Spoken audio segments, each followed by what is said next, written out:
নমস্কার বন্ধুরা, অনেকেই মনে করেন স্কুলের ক্লার্ক মানে শুধুমাত্র বসে বসে ফাইল নাড়াচাড়া করা, কিন্তু বাস্তবটা একেবারেই আলাদা। আপনি কি জানেন একটা স্কুল ঠিকভাবে চলবে কি না তার অনেকটাই নির্ভর করে একজন ক্লার্কের উপর।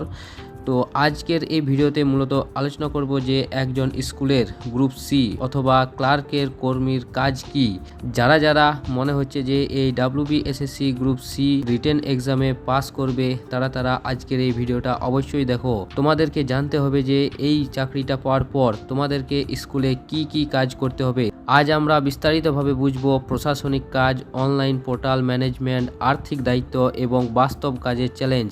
তাই ভিডিওটা অবশ্যই একদম শেষ পর্যন্ত দেখবেন। তো চলো শুরু করি।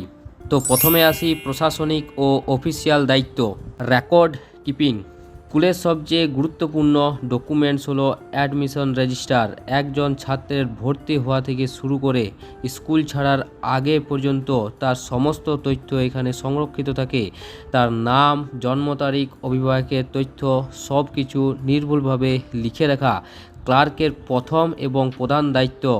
পরবর্তী রয়েছে সার্ভিস বুক ম্যানেজমেন্ট। তো দেখো, স্কুলের প্রতিটি শিক্ষক ও নন টিচিং স্টাফের একটি করে সার্ভিস বুক থাকে। এতে তাদের জয়েনিং ডেট, ইনক্রিমেন্ট, ছুটি, পদোন্নতি সব তথ্য নিয়মিত আপডেট রাখতে হয়। একটি ছোট্ট ভুল ভবিষ্যতে বড় সমস্যার কারণ হতে পারে।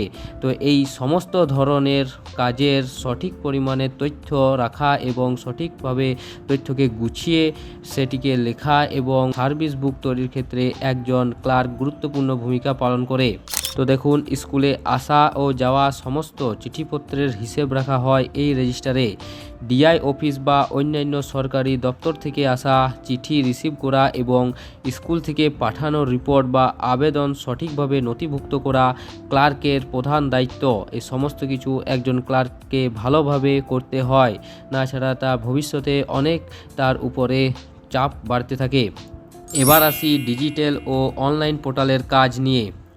তো প্রথমে ডিজিটাল ও অনলাইন পোর্টালের কাজ হিসেবে রয়েছে IOSMS পোর্টাল। তো বর্তমানে ক্লার্কের কাজের বড় অংশই হলো কম্পিউটার নির্ভর। IOSMS পোর্টালে প্রতি মাসে শিক্ষকদের স্যালারি বিল তৈরি করা, প্রোফাইল আপডেট করা এবং বিভিন্ন সার্ভিস সংক্রান্ত তথ্য ম্যানেজ করা ক্লার্কের নিয়মিত কাজ। এই কাজটি তাদেরকে প্রতিদিন করতে হয়। পরবর্তী কাজটা রয়েছে বাংলার শিক্ষা পোর্টাল। পশ্চিমবঙ্গ সরকারের দ্বারা এই পোর্টালটি চালু করা হয়, আর এই পোর্টালে ছাত্রদের সমস্ত তথ্য আপলোড করতে হয়। ইউনিফর্ম বিতরণ থেকে শুরু করে ইউনিফর্মের সাইজ, বই দেওয়া, মিড ডে মিল সমস্ত ধরনের তথ্য আপডেট করতে হয়। একটি ছোট্ট ভুল ডেটা এন্ট্রি ছাত্রদের সরকারি সুবিধা পেতে তাদেরকে বাধা সৃষ্টি করতে পারে। তাই অতি মনোযোগ সহকারে এই সমস্ত কিছু কাজ ক্লার্ককে করতে হয়। পরবর্তী রয়েছে বোর্ডের অনলাইন কাজ। মাধ্যমিক এবং উচ্চ মাধ্যমিক পরীক্ষার সময় তাদের রেজিস্ট্রেশন থেকে শুরু করে ফর্ম ফিল আপ এখন সম্পূর্ণ অনলাইনে। তাই এই কাজটি অত্যন্ত সংবেদনশীলভাবে করতে হয়, কারণ এখানে কোনো ভুল হলে ছাত্রদের ভবিষ্যতে বড় সমস্যা হতে পারে।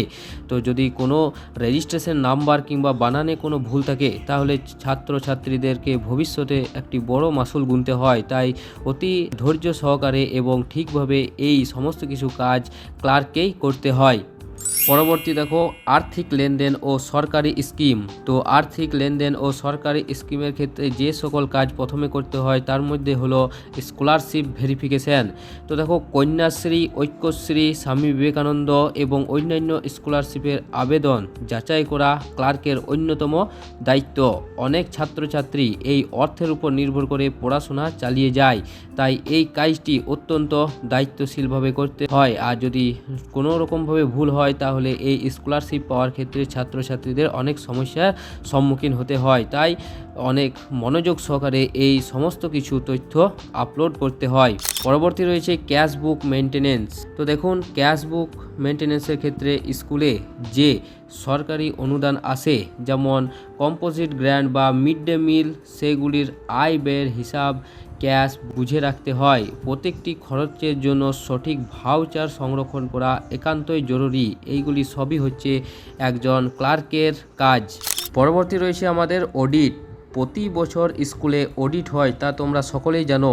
সেই সময় সমস্ত বিল, ভাউচার এবং হিসাব ক্লার্ককে অডিট অফিসারদের সামনে উপস্থাপন করতে হয়, আর এখানেই একজন ক্লার্কের কাজের নির্ভরতা যাচাই করা হয়। এছাড়াও এই গ্রুপ সি বা ক্লার্কের পদের জন্য অনেক সুবিধা এবং চ্যালেঞ্জও রয়েছে। সুবিধার ক্ষেত্রে এটি একটি অত্যন্ত সম্মানজনক সরকারি চাকরি। নির্দিষ্ট সময়ের মধ্যে কাজ শেষ করলে আপনি নিয়মিত বাড়ি ফিরতে পারবেন। এছাড়া স্কুলের ছুটির ক্যালেন্ডার অনুযায়ী ছুটি পাওয়া যায়। আর চ্যালেঞ্জের ক্ষেত্রে অনেক সময় অফিস টাইমের পরেও গুরুত্বপূর্ণ কাজ করতে হতে পারে, বিশেষ করে যখন অনলাইন পোর্টালের কাজ বা রিপোর্ট সাবমিশনের ক্ষেত্রে পরীক্ষার সময় বা রেজিস্ট্রেশন পিরিয়ডে কাজের চাপ কয়েক গুণ বেড়ে যায়। এবার কথা বলি আউটডোরের কাজ নিয়ে। অনেকেই ভাবেন যে ক্লার্ক মানে শুধুমাত্র অফিসে বসে কাজ, কিন্তু বাস্তবের মাঝে মাঝে বাইরে গিয়েও তাদেরকে দায়িত্ব পালন করতে হয়। যেমন ব্যাংকে গিয়ে স্যালারি সংক্রান্ত বা অফিসিয়াল লেনদেনের কাজ করা, ব্লক অফিস বা ডিআই অফিসে গুরুত্বপূর্ণ ডকুমেন্টস জমা দেওয়া, কিংবা সরকারি রিপোর্ট সাবমিশন করা। এই সমস্ত ধরনের কাজগুলো ক্লার্ককেই করতে হয়। বাস্তব উদাহরণ হিসেবে ধরুন কোনো স্কলারশিপের ফাইল জমা দেওয়ার শেষ দিন, তখন ক্লার্কের দ্রুত সেই ফাইল অফিসে পৌঁছে দিতে হয়। আর এই সময় দায়িত্ববোধ এবং সময় ম্যানেজমেন্ট খুবই গুরুত্বপূর্ণ হয়ে ওঠে। তো বন্ধুরা, এই ছিল WBSSC গ্রুপ সি বা স্কুলের ক্লার্কের কাজের সম্পূর্ণ বাস্তব চিত্র।